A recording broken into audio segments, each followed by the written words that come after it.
Good evening students வந்து பார்த்தீங்கன்னா எல்லாருக்கும் ஒரு ஸ்பெஷலான ஒரு குட் ஈவினிங் இப்போ ஓகேங்களா. வந்து பார்த்தீங்கன்னா ஸ்கூல் ஸ்டூடெண்ட்ஸுக்கு ரொம்பவே ஒரு பெரிய இம்பார்ட்டண்ட்டான அப்டேட்டு. அது என்னன்னு வந்து பார்த்தீங்கன்னா, ஸ்கூல் ஸ்டூடெண்ட்ஸ் வந்து பார்த்தீங்கன்னா இப்போ பப்ளிக் எக்ஸாம்ஸ் ஆல்மோஸ்ட் பாதி எக்ஸாம்ஸ் முடிச்சிட்டிங்கப்பா. 11th 12th ஓகேங்களா. நீங்கள் சில காமனான மிஸ்டேக்ஸ்லாம் பண்ணியிருக்கீங்க ஓகேங்களா. ஸோ அதை வந்து பார்த்தீங்கன்னா நம்ம ஸ்டாஃப்ஸ் கிட்டேருந்து நம்ம கேட்டு தெரிஞ்சுக்குது ஓகேங்களா. ஸோ இது எப்படின்னு வந்து பார்த்தீங்கன்னா இன்விஜிலேட்டர் வந்து பார்த்தீங்கன்னா சென்ட்ரல் ஹாலில் வந்து பார்த்தீங்கன்னா இன்விஜிலேட்டர் வந்து பண்ண ரவுண்ட்ஸில் இருப்பாங்க. ஸோ ஸ்டூடெண்ட்ஸு சில காமனான மிஸ்டேக்ஸ்லாம் வந்து நோட் பண்ணதை வந்து சொல்லியிருந்தாங்க. ஸோ அதை நான் ஏன் ஷேர் பண்ணுறேன்னு வந்து பார்த்தீங்கன்னா, ஸோ அந்த மிஸ்டேக்ஸை மீதி இருக்கிற எக்ஸாம்ஸுக்கு நீங்கள் கண்டிப்பாக பண்ணக்கூடாது, அதுக்காக தான் ஓகேங்களா. ஸோ விஷயத்தை கொஞ்சம் ஸ்கிப் பண்ணாமல் கவனமாக கேட்டுங்க ஓகேங்களா.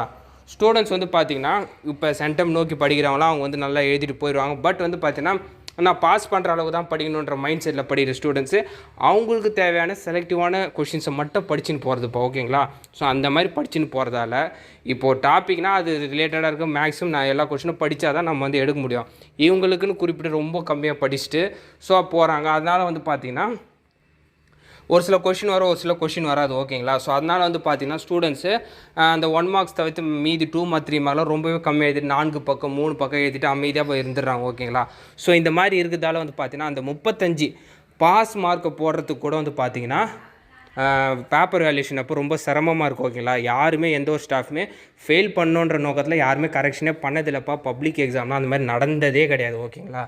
ஸோ அது நடக்கும். காலேஜ் ஸ்டூடெண்ட்ஸுக்கு மேபி கொஞ்சம் டஃப்பாக பண்ணலாம். ஆனால் ஸ்கூல் ஸ்டூடெண்ட்ஸு பப்ளிக்கு 10th சரி 11th 12th யாருக்கும் பண்ணது கிடையாது. ஸ்டூடெண்ட்ஸு ரொம்பவே குறைவான பக்கங்கள் எழுதுகிறாங்க, ரொம்ப அலட்சியமாக எழுதுகிறாங்க, 1 மார்க் தவிர்த்து மற்ற கொஷின்ஸ் எழுத மாட்டுறாங்கன்றத ஸ்டாஃப்ஸ் வந்து மானிட்டர் பண்ணிட்டு இதை சொல்லியிருக்காங்க. தயவுசெய்து இந்த மிஸ்டேக்கை பண்ணாதீங்க. நீங்கள் ஓரளவுக்கு நல்லா படிச்சுட்டு தெரிஞ்சது எழுதுங்க. அதுக்கப்புறம்லாம் ஒரு சில கொஷின் ஓரளவு அட்டன் பண்ணிட்டு வாங்க. கண்டிப்பாக பாஸ் மார்க் போகிறதுக்கான வழிகளை கண்டிப்பாக பண்ணுவாங்க ஓகேங்களா. ஸோ இது நான் கொஞ்சம் இன்டெரக்டாக நான் சொல்கிறேன் ஓகேங்களா. இதை வந்து அட்வான்டேஜாகவும் எடுத்துக்காதீங்க. ஸோ ஓரளவுக்கு நல்லா படிச்சுட்டு 1 மார்க் தவிர்த்து மற்ற கொஷின்களை நல்லா அட்டன் பண்ணிட்டு வாங்க ஓகேங்களா. கண்டிப்பாக பாஸ் பண்ண முடியும். நீங்கள் ரொம்ப குறைவான கொஷின்ஸ் எழுதிங்கன்னா பாஸ் பண்ணுறது கொஞ்சம் சிரமமாயிரும். ஏன்னா அவங்களாலே மார்க்கு போட முடியாது ஓகேங்களா. ஸோ இதை நல்லா ஞாபகம் வச்சு நல்லா படிங்க. மீதி இருக்கிற எக்ஸாம்ஸு மறக்காமல் இந்த அப்டேட்டை உங்கள் ஃப்ரெண்ட்ஸ் அண்ட் ஸ்டூடெண்ட்ஸ்க்கு ஷேர் பண்ணிடுங்கப்பா ஓகேங்களா.